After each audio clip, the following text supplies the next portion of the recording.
Acting എന്ന് പറയുന്നത് നമ്മുടെ കുടുംബം തന്നെ നമ്മുടെ ആക്ടിങ്ങിൻ്റെ ഒരു ഏരിയയാണ്.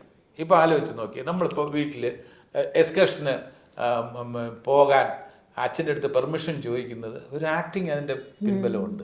വളരെ പാവം പോലെയൊക്കെ ആയിരിക്കും ചോദിക്കുന്നത്. അല്ലാതെ അച്ഛാ എനിക്ക് എക്സ്കർഷന് പോയാൽ അങ്ങനെയല്ല, അച്ഛാ എല്ലാവരും പറയുന്നു അതാ എക്സ്കർഷന് ബാക്കി എല്ലാവരും പോകുന്നുണ്ട്, ഒരു ഇൻട്രൊഡക്ഷൻ കൊടുക്കുക, ഇതൊരു ആക്ടിങ് ആണ്. പറഞ്ഞു മനസ്സിലായില്ലേ? ആദ്യം അച്ഛൻ്റെ അടുത്ത് നിന്ന് ഉടൻ തന്നെ എനിക്ക് പോയാൽ പറ്റുമെന്ന് ആരെങ്കിലും പറയുമോ? അവിടെ ചെന്ന് അപ്പുറത്തെ ജോസൊക്കെ പോകുന്നുണ്ട് എക്സ്കർഷന്, അതുകൊണ്ട്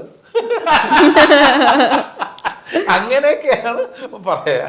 അപ്പൊ അങ്ങനെ ആ ഒരു രീതിയിൽ പ്രസന്റ് ചെയ്യുക. അല്ലെങ്കിൽ മാർക്ക് കുറഞ്ഞാൽ അച്ഛൻ്റെ അടുത്ത് എങ്ങനെയായിരിക്കും ചെല്ലുക? ഒരു ചെറിയ ആക്ടിങ് ഉണ്ട്. ക്വസ്റ്റ്യൻസ് ഒക്കെ വളരെ അല്ലേ?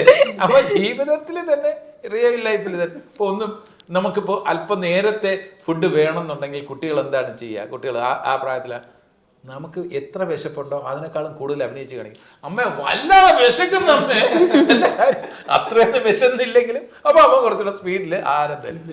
അപ്പൊ ഈ ആക്ടിങ് എന്നുള്ളത് നമ്മുടെ റിയൽ ലൈഫുമായിട്ട് വളരെ ബന്ധപ്പെട്ടിരിക്കുന്ന ഒരു കാര്യമാണ്.